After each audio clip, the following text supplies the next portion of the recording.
Inn Club just down the street. In some ways, it was kind of a badge of honor to have the Blues Brothers sing about you. I couldn't go to my favorite bar without having some drunk say, "Hey, aren't you the guy that wrote An Hour With You is Like a Weekend in McCook?" It was the 1980s. The governor was dating a movie star.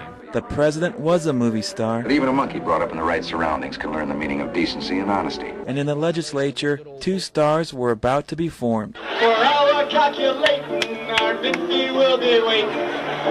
It was a fateful meeting between Tip, Doc, and Bill Marino that began the meteoric rise of the Blues Brothers.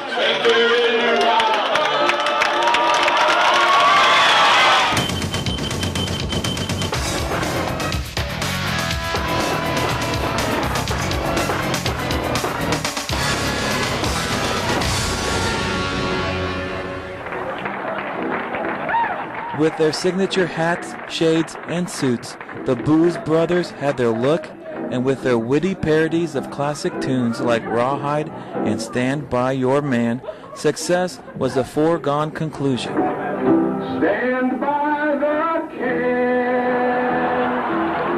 prepare your tail and spit it. Back in '86, Tip and Marino and I were pretty much writing the Sine Die show. And Doc and I said, well, let's get together and do something. Stand by the can. How was the band formed? Well, that was my idea. The whole thing, from the funny hats to the ugly ties.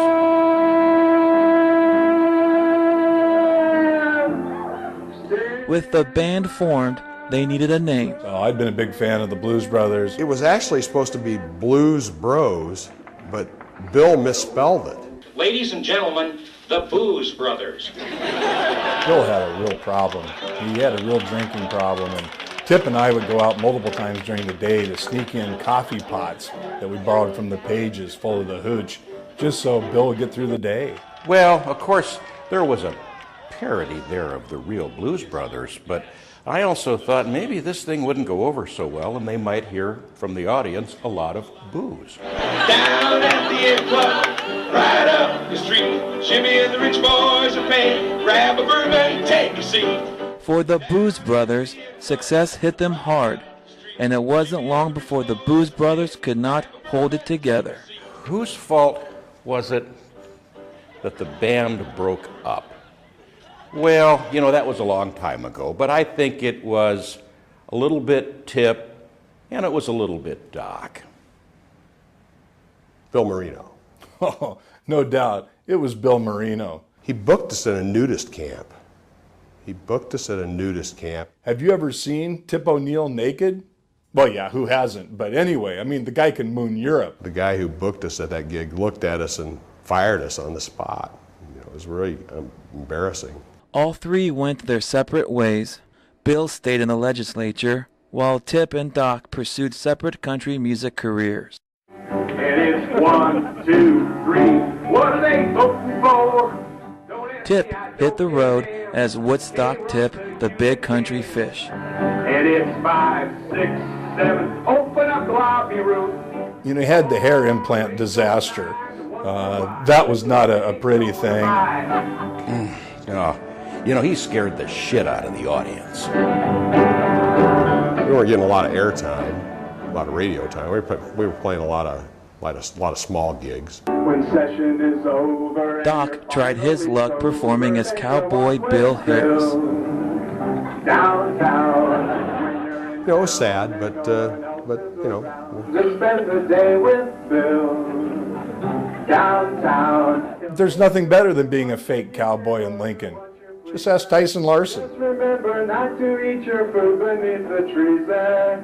For years, Bill waited and hoped that someday the Blues Brothers would return to the Sine Die stage.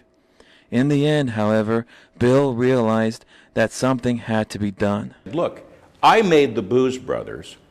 I can make new Blues Brothers. Walt Radcliffe and Joe Coho, take one. So, which one of us is the fat one? And no, next. Tip and Doc Keepers, got a Scott bootleg Lockhart, take copy of the tryouts. Pull them out, send them in, send them in, send them in. Pull them out. Line, that's not right. Can we do that over again? Kind of a talentless group. They really were. Jeez. I saw Lautenbach's audition, and all I could think of is, what's he rolling in those cigars? Take four. Pull them out, send them in, send them out, pull them out. Send them in. Rawhide?